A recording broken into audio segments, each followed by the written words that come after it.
अब यो छ हामीसँग हैन, यो सिरिज एलसीआर सर्किट जसमा एउटा इन्डक्टर छ with self inductance L, capacitor छ विथ क्यापेसिटेन्स सी, रेजिस्टर छ विथ रेजिस्टेन्स आर र यसमा चाहिँ एसी करेन्ट चाहिँ फ्लो भइरहेको छ I equals to I naught sine omega t, where I naught is the peak value of the current and omega is the frequency of the AC. Okay, and then here यसमा के कुरा भइरहेको छ भने current चाहिँ यदि यो हो भने अनि हामीले भोल्टेज चाहिँ भी naught sine omega T plus five भनेर हामीले सपोज गरेका छौँ। यसमा चाहिँ यो के हो त भन्दाखेरिमा यसमा हामीले के सपोज गरेको त भने करेन्ट लिड्स अथवा होइन voltage leads the current by phase angle five है। ल अब यसलाई हामीले पावर फर्मुला चाहिँ यहाँ लेखौँ। अब पावरको फर्मुला लेखौँ। पावर भनेको चाहिँ हाम्रो के हो त भन्दा पावर भनेको के हुन्छ त हामीलाई के थाहा छ? पावर भनेको चाहिँ करेन्ट टाइम्स भोल्टेज हो हैन। यदि एसी सर्किट भइदिएको भए यो हुन्थ्यो हैन। तर अब हाम्रा यो त यो चाहिँ डिसी करेन्टको बेलामा यो कुराहरू हुन्थ्यो है। तर अब अहिले हामी एसी करेन्टमा छौँ, त्यस कारणले हामीले एभरेज पावर भन्छ, एभरेज ओभर फुल साइकल। यसमा चाहिँ के हुन्छ त आई हुन्छ, भी हुन्छ, आइभी, अनि त्यसपछि आई र भी हुने भयो हैन, यो हुन्छ। तर यसमा चाहिँ बोथ भेरिएबल हुन्छ, आई र भी दुईटै भेरिएबल छ, त्यस कारणले I naught sine omega t, I naught sine omega T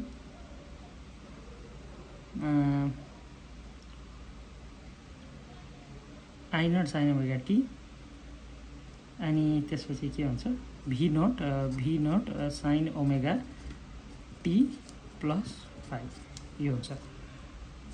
तर आइभीको एभरेज हुन्छ। अब यो त आई र भी त हाम्रो कन्स्टेन्ट छैन नि त, त्यस कारणले यसको एभरेज हुन्छ। त्यस कारण मैले यसरी एभरेज राखिदिएँ, यसको एभरेज राखिदिएँ। अब यो छ, अब यसलाई कसरी एभरेज निकाल्छ? I naught V naught sine omega T plus five यो छ हैन, यसको एभरेज छ। अब यदि यो चाहिँ as a function of time, यो भित्रको quantity is a function of time, it changes with respect to the time हैन। त्यस कारणले अब यो हामीलाई के थाहा छ त? अब हामीलाई के थाहा छ त भन्दा अब हामीलाई के कुरा थाहा छ त भने है, अब यहाँ हामीलाई एउटा कुरा के थाहा छ भने कुनै पनि फङ्सन छ y is the function of time छ भने यस्तो केसमा यसको चाहिँ वाइको एभरेज कसरी निकालिन्छ? Integration f of t dt over integration dt यो गरिन्छ है, ओभर अ फुल साइकल, अब ओभर सम टाइम इन्टरभल यो कुरा गरिन्छ। यो एकदम इम्पोर्टेन्ट फर्मुला हो है, यो एकदम इम्पोर्टेन्ट फर्मुला हो। यो फर्मुला हामीलाई जान्नुपर्ने हुन्छ। अब यहाँनिर के छ त? यहाँनिर के छ त भन्दाखेरि यो छ। अब यसलाई चाहिँ यो हुन्छ, तर हामीले यसमा चाहिँ यो फर्मुलाहरू प्रयोग गर्दैनौँ। यसमा यो फर्मुलाहरू प्रयोग नगरिकन हामी अर्कै मेथडबाट गर्छौँ। अब यसलाई चाहिँ मैले यता लेखेँ है, यसलाई के लेखेँ त भन्दाखेरिमा I naught V naught sine omega t अनि साइन ए प्लस बी मैले के लेख्छु? Sine A plus cos B plus sine A cos B plus cos A sine B है, यो लेखेँ मैले। अनि त्यसपछि अब यसको त यहाँ के छ हामीसँग एभरेज छ।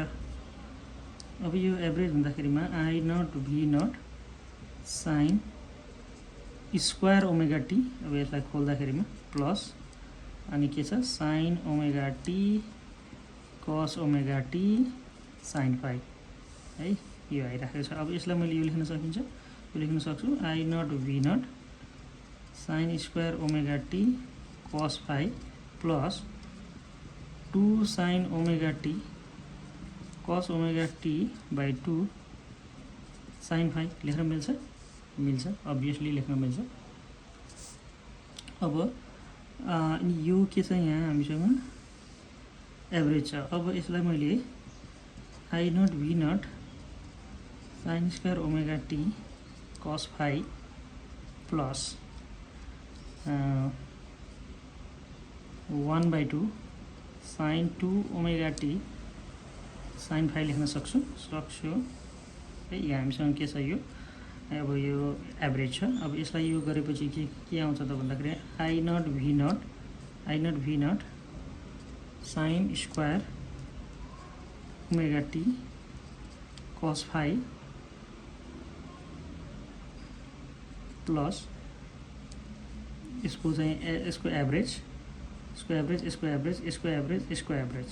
हैन 1/2 sin 2 omega t को एभरेज sin phi को एभरेज। तब हाम्रो यहाँ हामीले के कुरा बुझ्नुपर्छ भने कुनै पनि sin थीटा को एभरेज भनेको त्यो sin थीटा को ठाउँमा ओमेगा टी ल्याइदियो भने एभरेज भयो भने 0 हुन्छ। Average value over a full cycle 0 हुन्छ। cos थीटा को पनि एभरेज भ्यालु कति हुन्छ? cos थीटा को पनि एभरेज भ्यालु कति हुन्छ भने cos omega t average equal to 0 हुन्छ हैन। यो हुन्छ। अनि त्यसपछि हाम्रो sin स्क्वायर थीटा को एभरेज चाहिँ ओभर अ फुल साइकल कति हुन्छ भने 1/2 हुन्छ। यो चाहिँ कस्तो हुन सक्छ? sin स्क्वायर ओमेगा टी को एभरेज हुन सक्छ अथवा cos स्क्वायर थीटा को एभरेज भनेको पनि 1/2 नै हुन्छ। sin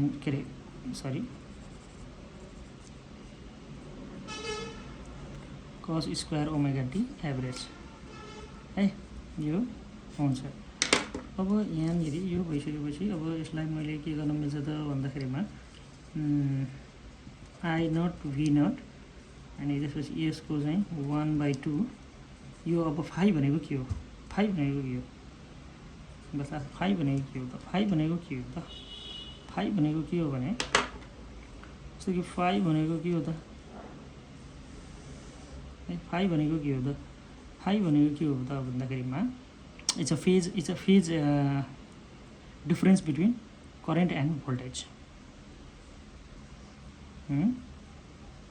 Okay, so it's like if this is the direction of I, then voltage is leading. This is the peak value of the current I. Then if this is the V naught, then V naught leads I naught by angle phi. So this angle phi, and it is for a given arrangement, this phi remains constant. Yes, isn't it? So for this given arrangement, the phi remains constant, so it is constant quantity. So we get cos phi plus 1/2. Now this is like if it is यो sin theta होस् कि sin omega t जे होस् यो त 0 नै हुन्छ है। यो 0 नै हुन्छ। यहाँ राम्रोसँग हेर्ने यो 0 नै हुन्छ हैन। र यो भइसकेपछि अब यो चाहिँ इन्टु 0 अनि यो इन्टु sin phi हैन। अब यो हुने भयो। यो हुँदाखेरिमा चाहिँ के आउने भयो त भन्दाखेरिमा I naught by √2 v naught by √2 cos phi plus यो त 0 हुने भयो। यो त 0 हुने भयो, लेखिरहनु परेन। अब यसलाई मैले के लेख्छु? I RMS v RMS cos phi है। I RMS v RMS cos phi भनेपछि यहाँ के आउने भयो त? त्यसको यहाँ लास्टमा के आउने भयो त? Average power over a full cycle equals to I RMS v RMS cos phi। यो कुरा आउने भयो। अनि अब यसबाट चाहिँ के क्लियर छ भने यसबाट के क्लियर भयो त भन्दाखेरिमा average not only depends on the I and V just like here in DC। यो I र V मा मात्रै डिपेन्ड गर्छ। तर यो I र V भेरिएबल भएको कारणले गर्दाखेरिमा र यिनीहरूको बिचमा चाहिँ फेज एङ्गल पनि हुने भएको कारणले गर्दाखेरिमा चाहिँ यो average power consume by an AC circuit चाहिँ के हुन्छ फेज एङ्गलमा पनि डिपेन्ड गर्छ भन्ने कुरा आयो। यसबाट फर्दर हामी एनालाइसिस गर्छौँ। जस्तो कि अब